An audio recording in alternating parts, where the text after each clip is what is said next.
সবাইকে রমজানের শুভেচ্ছা জানিয়ে শুরু করলাম আমার ব্লগ। আশা করি আপনারা যে যেখানে আছেন ভালো আছেন, সুস্থ আছেন। আলহামদুলিল্লাহ আমরাও ভালো আছি। এখানে রোজার বাজার করা হয়েছে অল্প অল্প করে। আসলে রোজার দিন হলো রহমতের দিন। আমার মা বলতো এমনি সময় থেকে রোজার দিনে আল্লাহ পাকের রহমত বেশি থাকে। আসলে মুরব্বীরা যে কথাগুলো বলতে সেগুলাই কিন্তু বাস্তব।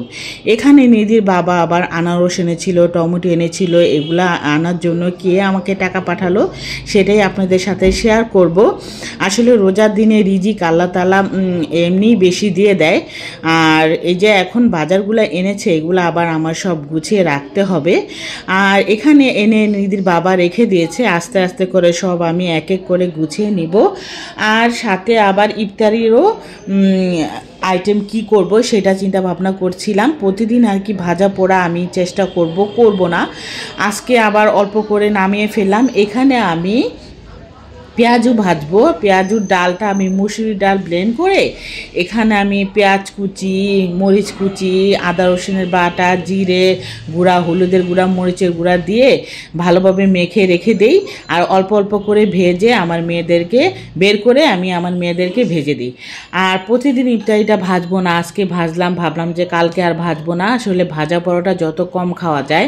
আর আমি তো ভাজা পরোটা একদমই খাওয়া বন্ধ করে দিয়েছি। আমি কিন্তু খাবো না। আমি এখানে আবার দুধ দিয়ে একটা ফল দিয়ে ডেজার্টের মতো বানাবো, সেটাই খাবো। আর এখানে আমি পেঁয়াজুটা ভেজে নিচ্ছি। আমার নিধির বাবা আবার এই পেঁয়াজু আলু চাপ রোজার দিনে ইফতারি ও না হলে আর কি ও খেতে চায় না। ওর মানে যত কিছুই আমি বানাই ওর এই আলু চাপ পেঁয়াজু এগুলো লাগবেই। এর জন্য যত কিছু বানানোর পরও আমি ওর জন্য অল্প অল্প করে ভেজে দিই আর কি। তো এখানে আমি পেঁয়াজুটা লাল লাল করে ভেজে নিচ্ছি। এতটুকুই পেঁয়াজু ভাজবো, এইগুলোই আবার রয়ে যাবে, কারণ এত কেউ খাবে না। নিধিও ভাজা পোড়াটা কম খায়, নেহা একটু পছন্দ করে, তারপর ও অল্প অল্প খাওয়ার চেষ্টা করে। আর আমি তো খাবোই না, ভাবতেছি যে তেলের ভাজা জিনিসটা আর কি কমায় ফেলবো। ভাজা পোড়া জিনিসটা আমার ডাক্তারও আমাকে খেতে না বলছে, এর জন্য আমি খাবো না। আর এখানে আমার পেঁয়াজুগুলা ভাজা হয়ে গেছে। পেঁয়াজুগুলো আমি এক এক করে উঠায় নিচ্ছি। আমার পেঁয়াজুগুলা কিন্তু লাল করে আমি ভাজা হয়ে গেছে। আর পেঁয়াজু কিন্তু একটু লাল না হলে ভালো লাগে না। আমার আম্মা কিন্তু এরকম মজা করে পেঁয়াজু ভাজতো। আমার বড় মেয়ে নেহা আবার বলে যে তুমি আমার নানির মতো পেঁয়াজু আলু চাপ ভাজতে পারো না। তো আমি আবার দুষ্টমি করে বলি যে তোমার নানুকে নিয়ে আসো। তো আমার আম্মা তো বেঁচে নাই।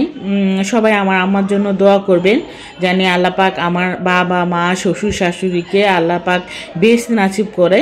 যারা যারা মারা গেছে, যাদের বাবা মা, তাদের সবাইকে জানি আল্লাহ পাক বেহেশত নসিব করে, আমি দোয়া করি। আর এখানে আমার পেঁয়াজটা ভাজা হয়ে গেছে। আর রোজার দিনে কিন্তু আমি মনে করি একটু বেশি কাজ থাকে। দুপুরে রান্না করতে হয় আর কি, রাতের জন্য আমি 3টার দিকেই রান্না করে ফেলি। আর দুপুর 2টার থেকেই ইফতারের আয়োজনগুলো শুরু করি। তা না হলে কিন্তু সন্ধ্যার সময় দেরি হয়ে যায়। আর আজানও কিন্তু তাড়াতাড়ি দিয়ে ফেলে। এবার কিন্তু আল্লাহ পাকের রহমত যে বেশি কষ্ট হচ্ছে না, কারণ ঠান্ডা ঠান্ডা ওয়েদারটা কিন্তু ঠান্ডাই, বেশি পানির পিপাসাও লাগছে না। আর আলহামদুলিল্লাহ রোজাগুলোও কিন্তু তাড়াতাড়ি চলে যাচ্ছে। রহমতের দিন কিন্তু তাড়াতাড়ি শেষ হয়ে যাচ্ছে। বলতে বলতে কিন্তু অনেকগুলা রোজা চলে গেছে। আর এখানে আমি 3টা বেগুনি ভেজে নিলাম 3 জনের জন্য। আমি বললাম না আমি তো খাবো না, এর জন্য ওদের জন্যই 3টা বেগুনি ভেজে নিলাম। আর এখন আমি ফল দিয়ে যে ডেজার্টের মধ্যে তৈরি করে সেটাও করে নিলাম। এখানে আমি চিয়া সিড দিয়েছি, আপেল দিয়েছি, খেজুর দিয়েছি, কলা দিয়েছি। এটাই কিন্তু আমি খাবো, সবাই খাবে, আমিও খাবো আর কি। আমি এটাই খাই, ভাজা পোড়াটা না খাওয়ারই চেষ্টা করি। এই যে এখন কিন্তু আজান দিয়ে দিবে, এর জন্য ইফতারিটা সবার জন্য বেড়ে নিচ্ছি। সবাই আমরা ইফতারি খেতে বসবো। আর ইফতারির 15 মিনিট আগে টেবিলে বসে সবাই মিলে বসে অপেক্ষা করব। আর আপনাদের কিভাবে রোজার দিনগুলা কাছে সবাই আমাকে জানাতে পারেন। আর এমনিতে অনেক সুন্দর সুন্দর কমেন্ট আছে, সবাইকে অনেক ধন্যবাদ। আর যারা পাশে আছেন তাদেরকেও তো ধন্যবাদ। আর যারা আমার ভিডিওটা দেখেন সাবস্ক্রাইব করেন নাই, তারা কিন্তু চাইলেই আমার চ্যানেলটা সাবস্ক্রাইব করতে পারেন। আর এই যে এখন কিন্তু আমরা সবাই বসে পড়ছি টেবিলে, আমরা সবাই মিলে এখন ইফতারি করব। আর রোজার দিন আসলে আমার শাশুড়ির কথা অনেক মনে পড়ে। আমার শাশুড়ি রোজার দিন আসলে সবাই মিলে আমরা একসাথে ইফতারি করতাম। আর রোজার 10 রোজা হইলেই সে অস্থির হয়ে যেত বাচ্চাদের জন্য শপিং করার জন্য, যে কি কিনবে, কবে মার্কেটে যাবে। আমি বলতাম যে আপনি এত অস্থির হন কেন, কিন্তু উনি বলতো না না, বাচ্চাদের শপিং করে দিতে হবে, সবাই শপিং করতে হবে। তা আল্লাহ পাক আমার শাশুড়িকে বেহেশতে নাসিব করুক। সবাই আমার শাশুড়ির জন্য দোয়া করবেন। আর সবাই ভালো থাকেন, সুস্থ থাকেন, আমার চ্যানেলের পাশে থাকেন। আজকের মতো বিদায় নিলাম। আল্লাহ হাফেজ।